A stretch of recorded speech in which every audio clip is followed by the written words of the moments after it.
Hello YouTube and the Tribes of the Horror Realm. This is part 4 of the alphabet of awesome movies. And this one here is selected by Traffic Cone Man. And this is the letter D, which is dreams. And this was really interesting because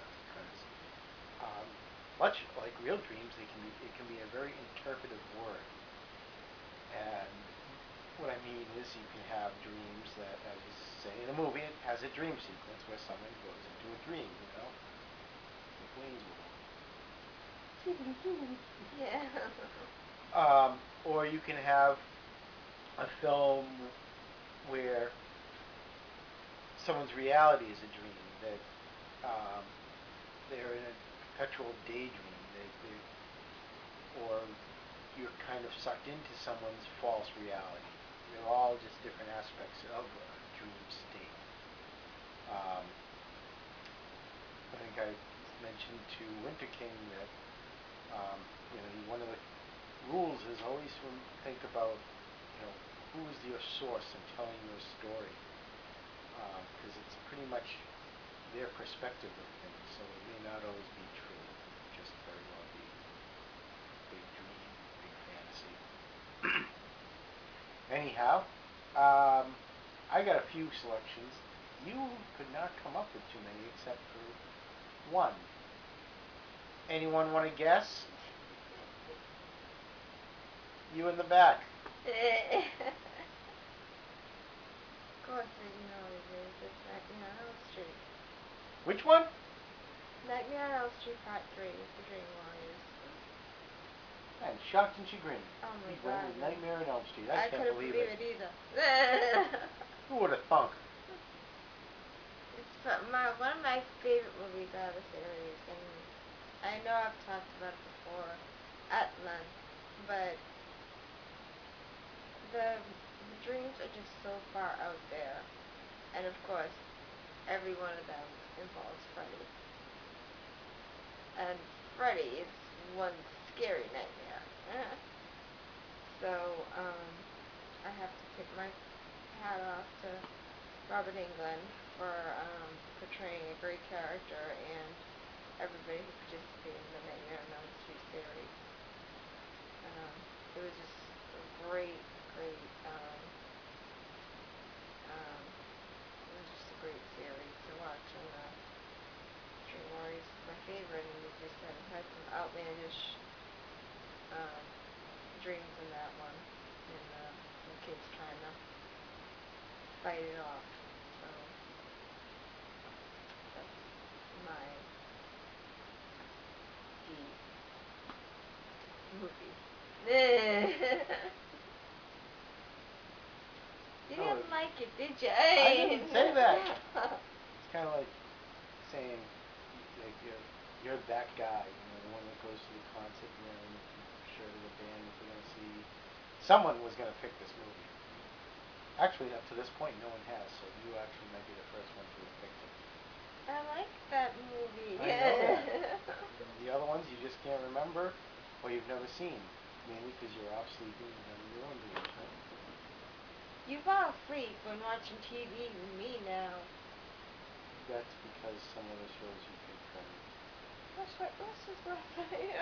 You fell asleep during that. What? White Christmas. Anyhow, as I said, a lot of times dreams can be interpretive because they become a reality to some people. So, in a lot of ways, these are all dream movies, and I'll explain to them. First one is Secret Window. No surprise, I'm a big Johnny Depp fan, have been for years, and this is a perfect example of one of those films. And they really do tell you right from the beginning that you are going to be in a dream, because the way it's shot is it opens up and pans through the home and right into a mirror. Once you go into the mirror, you are now in Mort Rainey's dream. You are in his reality as he sees it.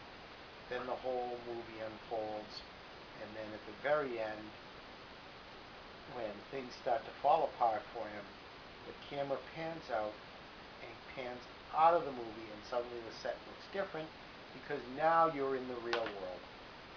You're not in his crazed state. And is it a dream, um, or is it what it is the view of seeing through the mind of a madman, a guy that's going crazy. So, in a lot of ways, yes, you are in a false reality. You're in a dreamland that he has concocted. It's just a waking dream that, for anyone that has seen this. I thought of another movie. Just thought, what's that? Inception. Yeah. I'm going to show you Sean's video. Sean who? Huntington, 1967. Why, did you do that? Yeah. Oh.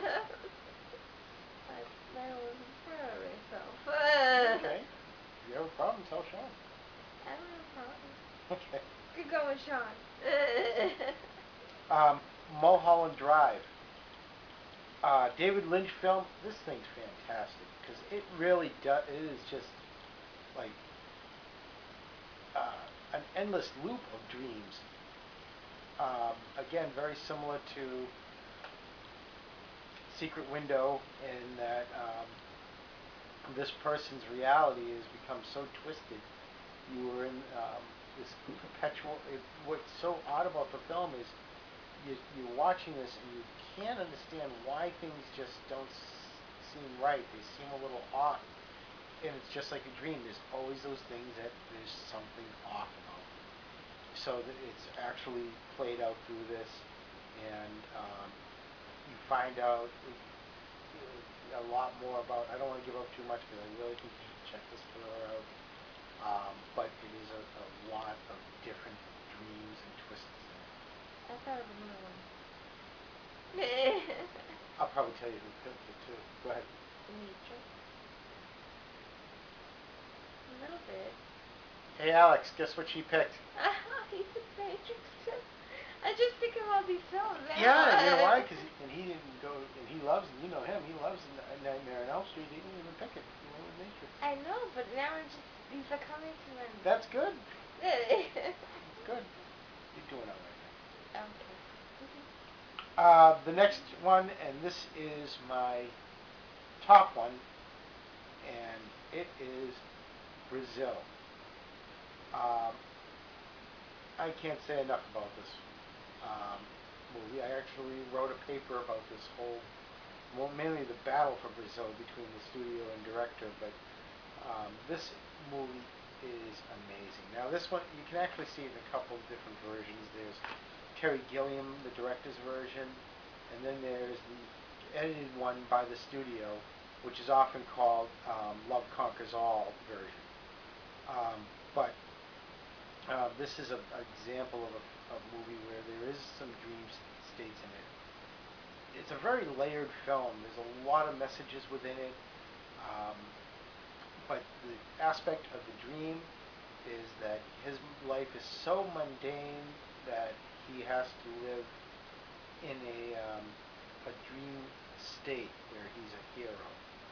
And at the very end of the movie, something bad happens to him, but in a lot of ways he chooses to undergo a situation or be put in a state where he's no longer part of the real world. He's forever going to be in his dream world, and that apparently is where he finds his most happiness. Um, Again, I actually went with no horror films really, except Secret Windows, a couple thrillers. Brazil, fantastic film. Of course, you can. I think it's still in print. This is the Criterion version. You never talked about this film with me. I don't know if it's going into a movie that you like. But well worth grabbing a hold of. I'm sure there's going to be other letters that are going to come up and say, I could use that for Brazil. But dreams, I got to say, was a really excellent choice because it makes you think and how you interpret how you want to use the letter. And I'm sure I'll think of a lot more movies after the video is done. Then you can make another one. Yeah. Yeah, you can do a separate one. Oh, and besides, one more. All right, so that's it. That's our D's, and we'll see. Winter King is the honors to do the next one for letter E, and we will see what he can come up with. Thank you very much.